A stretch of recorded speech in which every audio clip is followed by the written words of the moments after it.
Thank you for joining part 2 of the series, Help for Your Loved One with Brain Fog. In part 1, I shared some basic information about what brain fog is and is not. Now I'll talk about the second key to essential support, facilitation, what you can do to foster improvement in the brain fog experience, both in terms of eliminating it and optimally getting through foggy days. It can be hard to sort through all the approaches and advice out there. There's no magic bullet or pill, and the solution to your loved one's brain fog will depend on its underlying cause. Again, I'm Leilani Sayas, and I coach adults with brain fog, focus, and forgetting problems. I'm an educational psychologist, currently a research professor at the University of Oregon, and the founder of Natural Capacities Life Coaching. In my coaching, I specialize in brain wellness, how we can care for both our brains and minds each day to live more resiliently. In the first video, I unpacked what brain fog is and its common causes to help you understand brain fog better. In this video, I'll talk about ways that brain fog can be reversed, as well as some tips and specific management strategies for your loved ones. In other words, I'm going to talk about how you can facilitate brain fog improvement. So a variety of things can cause brain fog, and I organize them by their primary inflammation source to keep it simple. First, there are lifestyle factors, such as gut issues and food sensitivities, as well as imbalances that allow for things like candida overgrowth to run amok. In addition, stress, sleep, and dehydration issues can set the stage for brain fog. Lifestyle causes of brain fog are the easiest to reverse. We can control our brain health hygiene in how we eat, manage stress, sleep, move, and drink. These cases of brain fog tend to be milder, although no less scary. I want to point out that stress isn't just psychological, it's physiological. When we're stressed, we release more cortisol, which is a hormone that's helpful in emergencies, but that can really throw off our body's functioning when it continues to circulate in high doses. For example, it can begin to interfere with sleep, metabolism, as well as mood. The second group of causes for brain fog are chronic health conditions and their treatments. So autoimmune disorders, fibromyalgia, sleep apnea, COVID-19, chemotherapy, and some medications. Autoimmune disorders like multiple sclerosis, celiac, and diabetes, as well as fibromyalgia, put the body at higher risk for experiencing overwhelming inflammation. Now, the underlying mechanisms in each of these conditions are different, but what they have in common are persistent low levels of inflammation that are like smoldering embers in a campfire, just ready to spark and ignite into fiery inflammation that can produce brain fog. I want to mention that sleep apnea is one of the trickiest brain fog causes to diagnose because not everyone shows dramatic signs of restricted airflow while sleeping or has a sleeping partner who might notice the signs of sleep apnea. But when we don't get proper sleep, our brains don't get a proper cleaning each night, which can create accumulating inflammation. Now, recent studies on long COVID-19 are showing just how the effects of a virus can create inflammation that leads to brain fog. And chemotherapy and certain medications have long been known to have brain fog as a side effect. For example, you may have heard of the term chemo brain. The third main cause of brain fog primarily focuses on women's hormone imbalances that can occur at different points in the lifespan. Premenstrually, during pregnancy, part of perimenopause, or menopause. That's not to say that imbalances in men's hormones can't create brain fog. We just don't know enough about that yet. The research is shockingly underdeveloped regarding women's health, and more specifically in understanding how hormone spikes and dips spark inflammation. But what is known is that estrogen is a primary player in the process. Imbalances in this hormone contribute to cloudy thinking, clumsiness, energy shifts, and instigate problems with mood-related neurotransmitters like serotonin, which can add depression and sleep problems to the fire. A question that often comes up is, are mental health issues a brain fog cause? They're not listed here because the research is still unclear about the roles of anxiety and depression, for example, in brain fog. Although we certainly know that they can accompany brain fog, we don't yet know if they are a cause, a consequence, or both. So I just tend to view them as potentially intersecting with all the causes listed here. The research is in agreement that these 5 practices can help to lower inflammation and improve cognition. Particularly if your loved one consistently does more than one of these, they might experience improvement in a little over a month. That may seem like a long time, but it will take time to tame the inflammation that led to their foggy brain.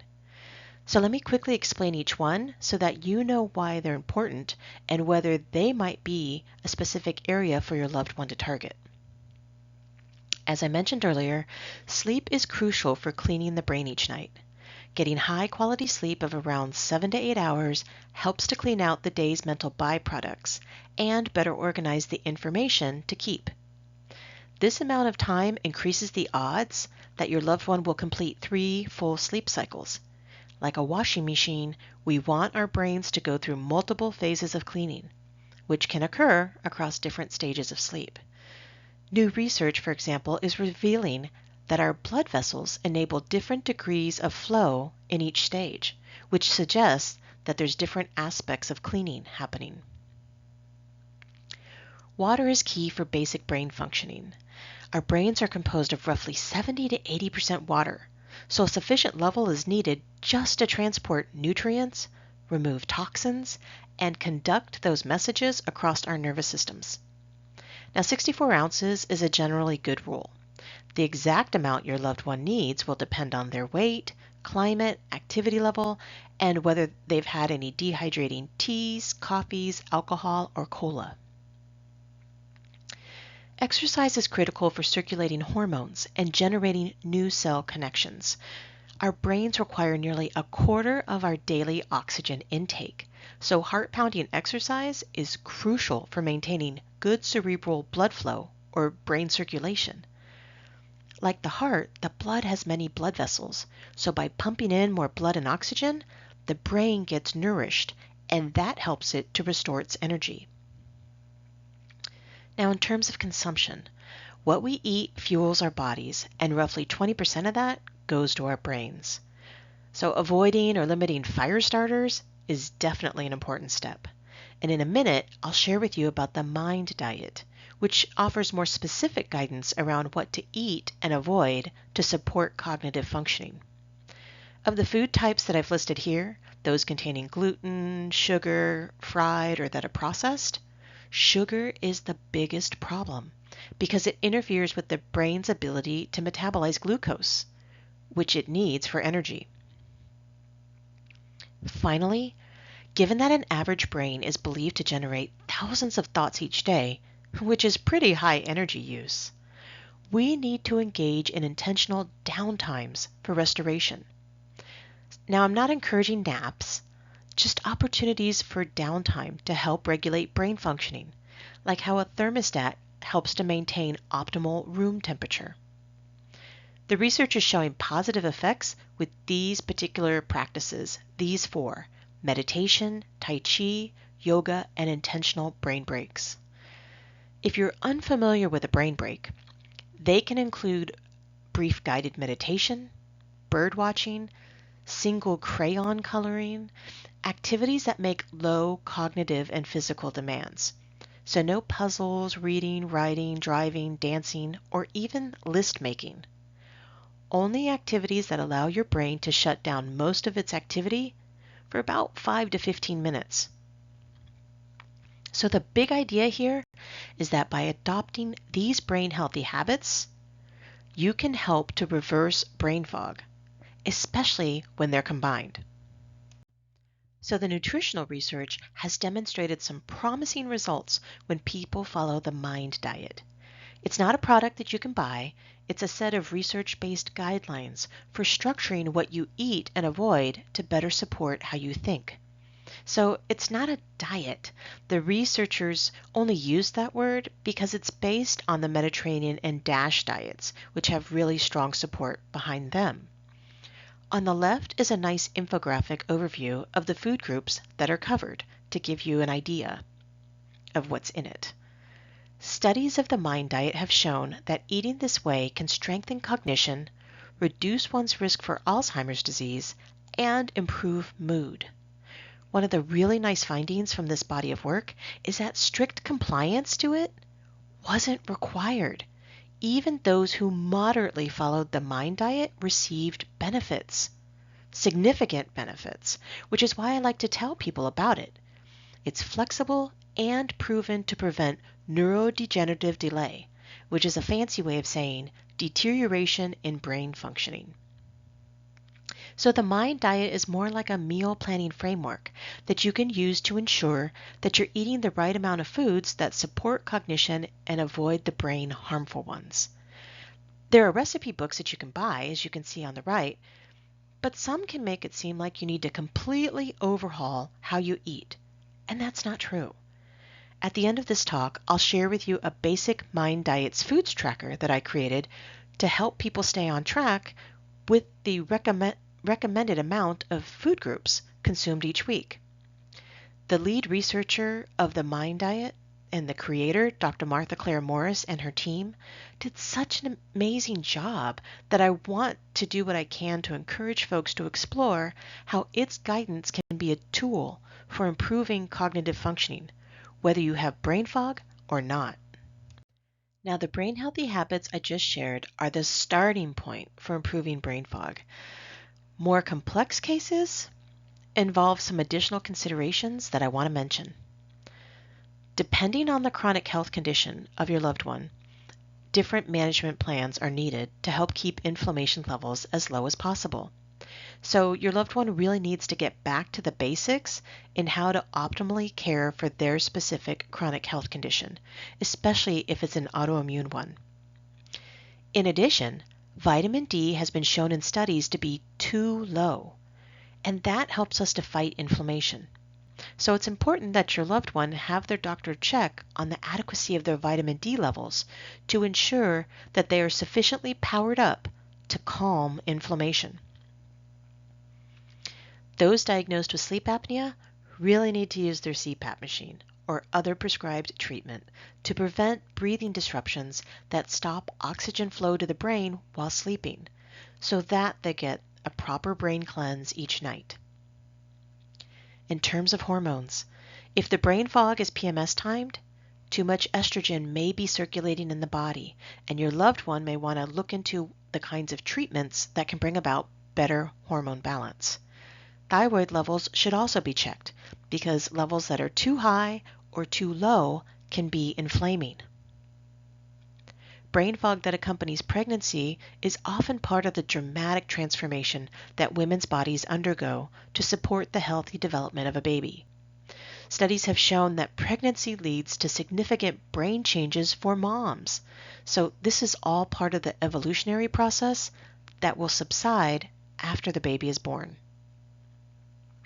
And if your loved one is over 40, perimenopause or menopause could be causing the brain fog, and some comprehensive hormone, enzyme, or metabolic screening work could be helpful to detect extreme imbalances that are triggering and sustaining the brain fog, as well as lead them to some specific treatment options. Now, we're still learning about COVID-19's effect on the body, and at this point it seems that the virus is starting an overreactive immune system response, much like an autoimmune condition, where the body is wrongly fighting itself. Unfortunately, the research hasn't yet pointed to a clear, unique solution. But you might want to treat it like you would an autoimmune condition to keep the inflammation as low as possible. Finally, consider whether medication is impacting cognitive functioning. Your loved one can look up the side effects and talk with a doctor or pharmacist about the best treatment options. I often get asked about the supplements that I recommend. And in general, I'm very careful about recommending supplements because it's tricky to know what your loved one might be deficient in. So, supplements are effective when they enhance a necessary nutrient to an adequate level. So, if your loved one isn't deficient, the supplement may not help them and likely won't give them a clear benefit. More does not always mean better. And just because a company claims that their product is brain boosting or eases brain fog doesn't mean that it will help your loved one. For example, even though vitamins B and C and magnesium are known to be neurosupportive, taking more won't help if your loved one is already consuming enough of those nutrients through what they eat or drink. Now, that's not to say that there aren't beneficial supplements out there. As consumers, we just need to be sure that what we are taking is truly needed and that the dose we take is sufficient for the need. So no matter what the cause of the brain fog is, these are some specific thinking supports that can be implemented to help your loved one cope that specifically target attention and memory difficulties. In general, on brain foggy days, your loved one will need extra visual guidance to direct their attention. Having to search and find information is just too effortful sometimes. So underlining, using stars and circles, colored highlighters to spotlight written information can be very helpful. In addition, timers can be used to help your loved one optimize their best thinking. They likely know for how long they can think well, whether that's 10 minutes, 30 minutes, an hour. So they can set a timer for that amount, and then when the timer goes off, they can take a brain break and then resume their activity. In this way, they're thinking in chunks, optimal cognitive chunks, if you will. In terms of multitasking, every time we shift our attention, we use up twice as many cognitive resources because our working memory is working in the background to hang on to those thoughts. And we end up doubling the brain power wattage that we're using so we can return to what we were doing. Your loved one with brain fog needs to avoid this kind of depletion.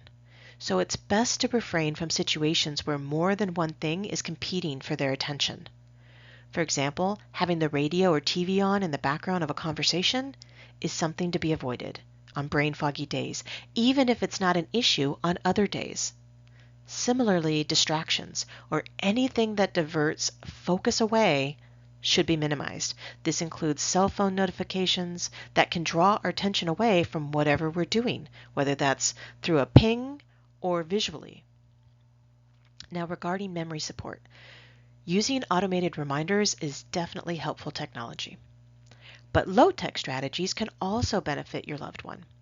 For example, using those old school paper desk calendars, the really big ones that have ample white space, those are helpful.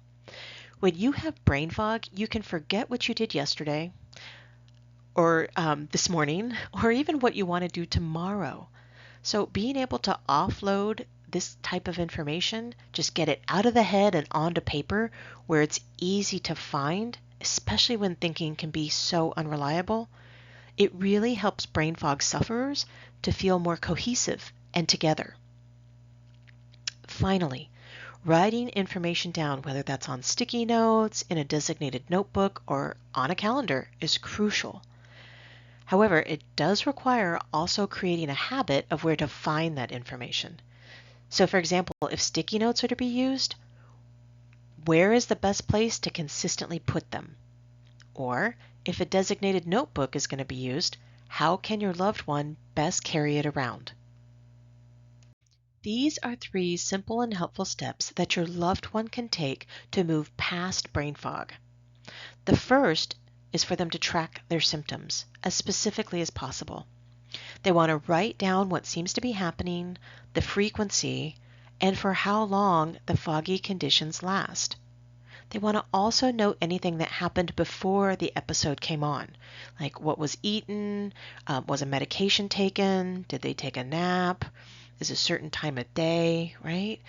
Having all this information over time is useful because it helps to clarify patterns. Tracking symptoms is empowering for folks with brain fog because general thinking is impacted, which makes it feel like everything is wrong. But when you track symptoms like this, you're able to pinpoint what's specifically happening and start to notice triggers that can make it easier to sort through what's going on. The second step is for your loved one to talk with a medical doctor to determine an appropriate course of action, whether that's further evaluation, change in treatment, or additional monitoring. Keep in mind, though, that the concept of brain fog can be new to some conventional doctors. So that's where doing number one first can really help.